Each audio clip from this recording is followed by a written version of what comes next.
Hi, I'm Robin and welcome to PDTV. And I'm Justine. Today's topic is internal dialogue. It's our thinking which determines basically our life. That's right, Justine. The quality of conversation that we have with ourselves on a daily basis actually creates our reality and our life experience. All people experience fear. It's the successful ones that overcome it. Absolutely, Justine, and I think it's really important to remember that there are real fears and there's imagined fears. The key is to observe, watch, and get to know your urges and triggers. Recognizing that your body wants to experience these emotions, but then make a conscious choice to overcome it. The more you do it, the easier it will become.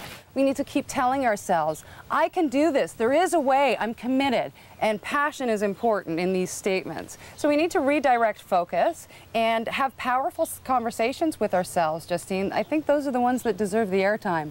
So remember to release the negative, acknowledge and celebrate the success, and share your progress.